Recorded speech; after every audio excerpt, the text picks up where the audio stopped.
আসসালামু আলাইকুম guys, this is Abu Noman Bashar. Django প্লেলিস্টে আপনাদের স্বাগতম। গত লেকচার ভিডিওতে আমরা দেখেছিলাম একটি প্রজেক্টের ভিতর কিভাবে অ্যাপস ক্রিয়েট করতে হয়। আজকের লেকচার ভিডিওতে আমরা বিস্তৃত আলোচনা করব অ্যাপসের ভিতর আমরা বাই ডিফল্ট যে ফোল্ডার এবং যে ফাইল পাই সেগুলো কী কাজ করে। এর পাশাপাশি আমরা দেখব জ্যাঙ্গো এর হোম পেজে ওয়েলকাম টু জ্যাঙ্গো প্রিন্ট করে। So let's see. আপনারা যারা আমার প্রিভিয়াস ভিডিও দেখেননি, দ্যাট মিন্স কীভাবে একটি অ্যাপ্লিকেশন ক্রিয়েট করতে হয় এবং মাল্টিপল অ্যাপ্লিকেশন ক্রিয়েট করতে হয়, তারা ভিডিওটি কাইন্ডলি দেখে নেবেন। আপনারা যদি স্কিপ করে ভিডিও দেখেন সেক্ষেত্রে আপনাদের বুঝতে অনেক অসুবিধা হবে, বাট আপনারা যদি সিকুয়েন্সিয়ালি ভিডিওগুলো দেখেন সেক্ষেত্রে আপনারা খুব সহজেই বুঝতে পারবেন। আর প্রথমের দিকে ভিডিওগুলো অনেক ইম্পর্টেন্ট, কারণ হচ্ছে জ্যাঙ্গো এর বেসিকটা যে বুঝতে পারবে পরবর্তীতে তার তেমন কোনো সমস্যা হবে না। বাট বেসিকে যদি কোনো সমস্যা থাকে সেক্ষেত্রে পরবর্তীতে সে অনেক সাফার করবে। তো আমরা প্রথমে আলোচনা করব অ্যাপসের ভিতর প্রথমে আমরা একটি ফোল্ডার পাই, ফোল্ডারটির নাম হচ্ছে মাইগ্রেশন, এবং মাইগ্রেশন ফোল্ডারের ভিতরে একটি ফাইল থেকে সেটি হচ্ছে init.py, রাইট?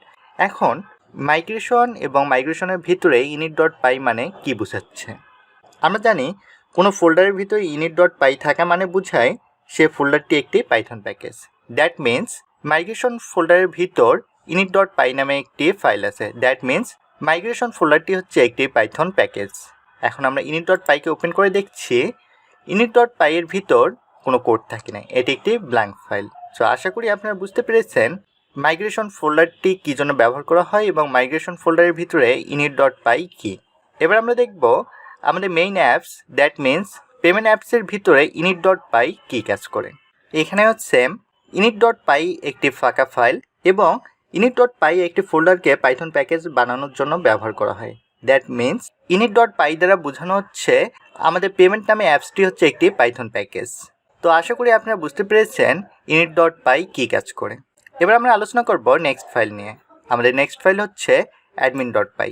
আমরা দেখতে পাচ্ছি বাই ডিফল্ট জ্যাঙ্গো একটি বিল্ডিং অ্যাপ্লিকেশন দেয় আর এর নাম হচ্ছে অ্যাডমিন। এখানে আমরা create, read, update, delete, that means ডাটাবেজে যা অপারেশন হয় সেই অপারেশন করতে পারি অ্যাডমিন অ্যাপ্লিকেশন ইউজ করে। এজন্য আমাদের রেজিস্টার করতে হয় admin.py। তো admin.py এর ভিতর আমরা জাস্ট একটি লাইন কোড দেখতে পাচ্ছি। সেখানে যে কাজটি করা হয়েছে, অ্যাডমিনকে ইম্পোর্ট করা হয়েছে django.contrib থেকে। এখন আপনারা যদি বিস্তারিত জানতে চান অ্যাডমিন কি, সেক্ষেত্রে আপনারা জ্যাঙ্গোতে গিয়ে কন্ট্রিব সাবফোল্ডারে গিয়ে দেন অ্যাডমিন সম্পর্কে বিস্তারিত ধারণা নিতে পারেন। বেস্ট প্র্যাকটিস হচ্ছে আমি আপনাদেরকে রাস্তা দেখাই দেব এবং ধারণা দেব। আপনাদের উচিত আপনার বিভিন্ন আর্টিকেল বা বিভিন্ন সোর্স থেকে সেই জিনিসগুলো সম্পর্কে বিস্তৃত ধারণা নেয়। যখন আপনারা নিজে নিজে ঘাটাঘাটি করবেন তখন আপনারা আরও বেটার শিখতে পারবেন। আর এখানে আমাদের কমেন্টে একটি লাইন দেওয়া হয়েছে, সেটি হচ্ছে register your model share. That means আমরা যে কোডগুলো লিখব সেগুলো এখান থেকে শুরু করব। সো আমরা যখন পরবর্তীতে কোডগুলো লিখব তখন আপনারা আরও ক্লিয়ার হবেন। এবার আমরা আলোচনা করব apps.py ফাইল নিয়ে। অ্যাপকে কনফিগার করার জন্য apps.py এ কোড লিখতে হয়। এবার আমরা বিস্তৃত আলোচনা করব এই কোডগুলো মানে কি বোঝাচ্ছে। প্রথম লাইনে অ্যাপ কনফিগকে ইম্পোর্ট করা হয়েছে django.apps থেকে। দেন এটি একটি ক্লাস অ্যান্ড অ্যাপ কনফিগকে ইনহেরিট করে পেমেন্টস কনফিগ নামে একটি ক্লাস ক্রিয়েট করা হয়েছে।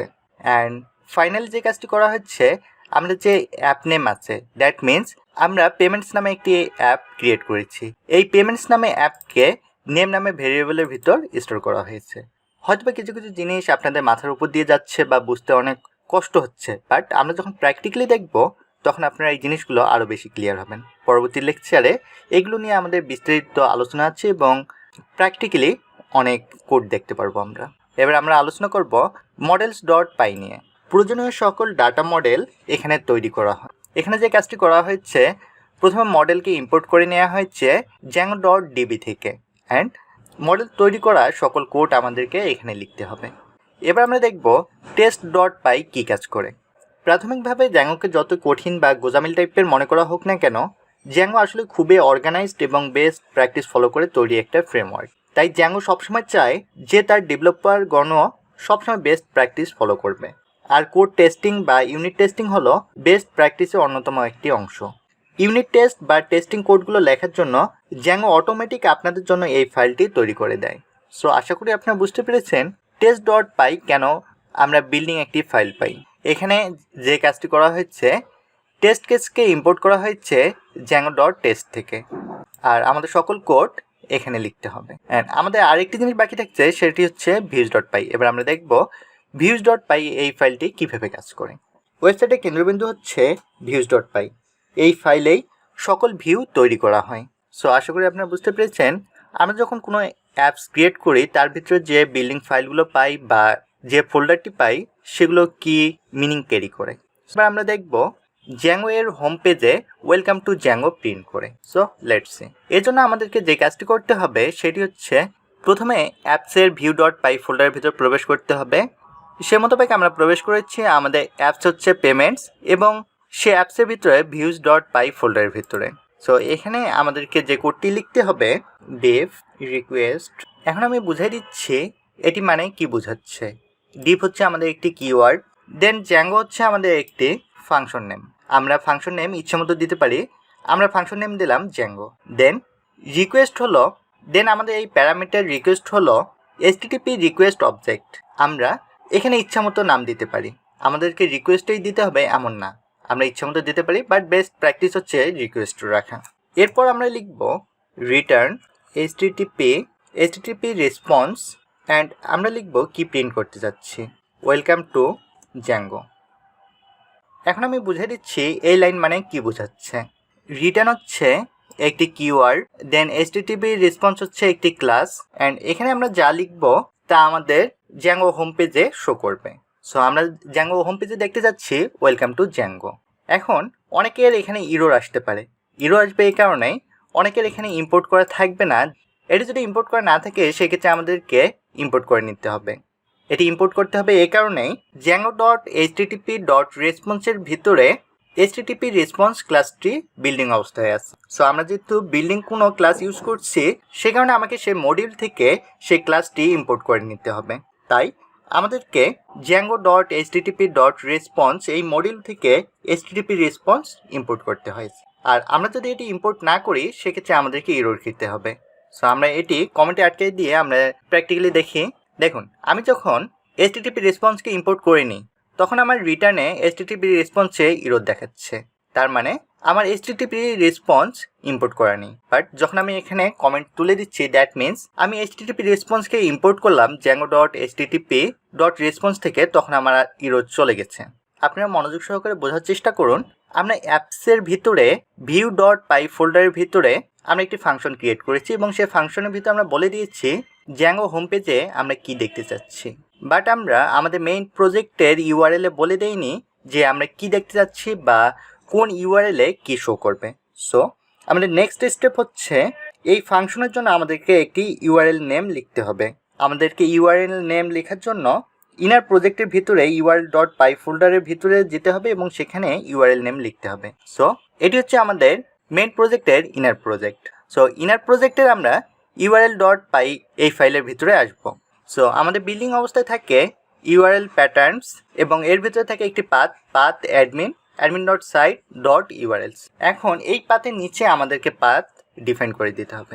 তাহলে আমরা বলে দিচ্ছি পাথ, আমরা দেখতে যাচ্ছি ওয়েলকাম টু Django এখানে, দ্যাট মিন্স এই অ্যাড্রেসে 127.0.0.1.8000। সো আমাদের পাথ এখানে আমরা ব্ল্যাঙ্ক রাখছি, দেন আমাদেরকে একটি কমা দিতে হবে। কমা দেওয়ার পর আমাকে পাথ বলে দিতে হবে। পাথ হচ্ছে views ডট ফাংশন নেম, আমরা ফাংশন নেম দিয়েছিলাম Django, দেন কমা। এখানে আমার ভিউসে ইরর দেখাচ্ছে, এর কারণ হচ্ছে ভিউস আমরা ইম্পোর্ট করে নিইনি। সো আমরা ভিউসকে ইম্পোর্ট করে নেই ফ্রম পেমেন্টস ইম্পোর্ট। এখন এই লাইনটি আমি বুঝাই দিচ্ছি ভিউসকে আমরা কিভাবে ইম্পোর্ট করলাম।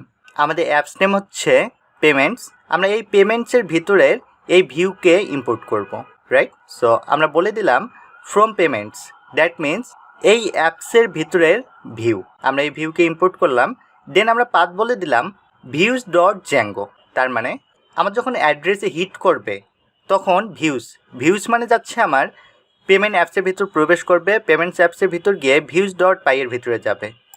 সো গেল views.py এর ভিতর যাওয়ার পর এখানে ফোকাস করে দেখুন Django নামে আমি একটি ফাংশন নিয়েছি।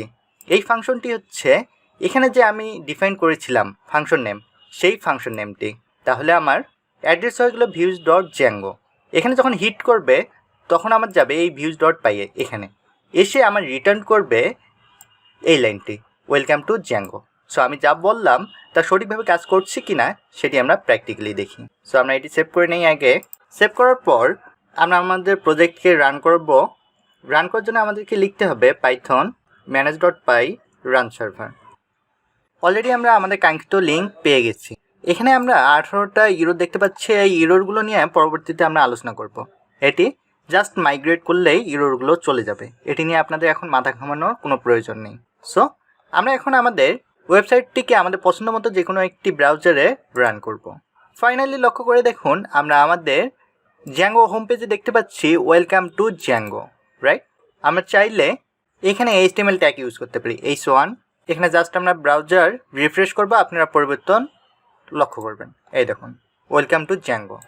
তার মানে আজকে লেকচার ভিডিও থেকে আমরা শিখলাম অ্যাপস ক্রিয়েট করার পর আমরা বিল্ডিং যে ফাইলগুলো বা যে ফোল্ডার পাই সেগুলো কী কাজ করে, এবং আমরা আরও দেখলাম কীভাবে জ্যাঙ্গো এর হোম পেজে কোনো কিছু প্রিন্ট করা যায়। তাহলে আমি আরেকবার রিভিউ দিচ্ছি, জ্যাঙ্গো এর হোম পেজে ওয়েলকাম টু জ্যাঙ্গো এই লেখাটি কিভাবে আসলো। আমাদেরকে প্রথম যে কাজটি করতে হয়েছিল সেটি হচ্ছে প্রথমে আমাদের প্রজেক্টের ভিতরে যে অ্যাপসটি ক্রিয়েট করেছিলাম সেই অ্যাপসের ভিতরে আসতে হয়েছে।